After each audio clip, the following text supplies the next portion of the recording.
Hello everyone, আসসালামু আলাইকুম। সবাই কেমন আছেন? আশা করছি সবাই খুব ভালো আছেন। আমি এই তো মোটামুটি ভালোই আছি।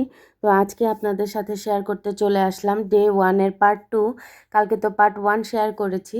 আজকে হচ্ছে দুপুরে লাঞ্চ করে আমরা ডিরেক্ট বিচে চলে এসেছিলাম। তো লাঞ্চ করতে করতে আমাদের অ্যারাউন্ড 4টা তো বেজেই গিয়েছিল।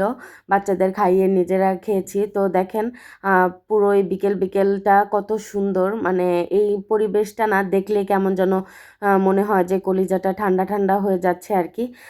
মানে খুব ভালো লাগে আর কি। আমার কাছে তো খুব ভালো লাগে, কার কাছে কেমন লাগে আমি জানি না।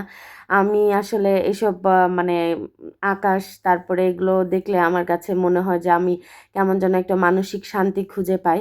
তো আকাশটা যতই দেখছিলাম অতই মুগ্ধ হচ্ছিলাম যে আল্লাহর সৃষ্টি কতটা সুন্দর।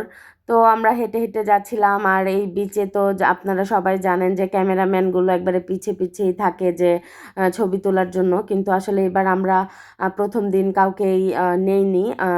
চিন্তা করছি যে আজকে যার যার ফোন দিয়েই তুলবো, পরে যদি লাগে তাহলে নিব আর কি। আর দেখলাম যে আকাশে অনেকে ঘুড়ি উড়াচ্ছে, দেখে কিন্তু খুব ভালোই লাগছিল যে আকাশের মানে সুন্দর এই অপরূপ দৃশ্যে আবার ঘুড়িও দেখা যাচ্ছে, ভালোই লাগছিল।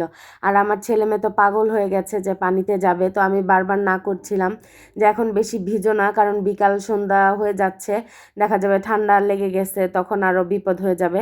তো তাও তারা মানবেই না। তো যাক, আমিও সাথে গেলাম তাদের নিয়ে, যে বেশি একটা ভিজতে দিব না। কে কথা শোনে কার?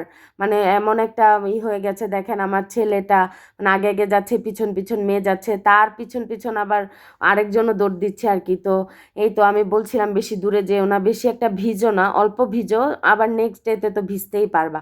না, তারা তো শুনবেই না, তারা তো নাছোড়বান্দা। তো আমি মাঝখান দিয়ে একবার গেছিলাম যে ওদেরকে বকা দিয়ে নিয়ে আসার জন্য। তো ওর বাবা আবার বললো যে থাক, লাগবে না। আর এই ভাইয়ার ছেলেটা দেখেন কতবার যে পানি খাইছে, মানে হিসাব ছাড়া। ওর নাম হচ্ছে জায়ান।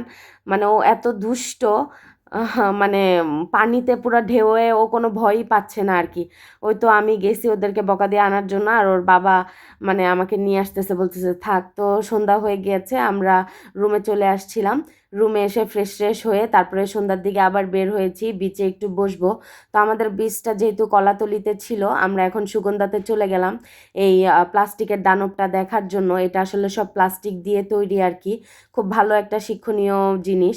তো আমরা অনেকক্ষণ বিচে বসে থেকে তারপরে আমরা প্রাসাদ প্যারাডাইসে চলে গিয়েছিলাম রাতের ডিনার করার জন্য, বারবিকিউ খাবো। এই জায়গার বারবিকিউর অনেক সুনাম শুনেছি, তাই ভাবলাম যে আজকের ডিনারটা আমরা এখানেই করি।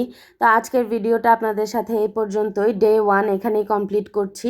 দেখা হবে ইনশাল্লাহ ডে 2 নিয়ে। সে পর্যন্ত সবাই ভালো থাকবেন, সুস্থ থাকবেন। ভালো লাগলে লাইক কমেন্ট শেয়ার করবেন। আল্লাহ হাফেজ।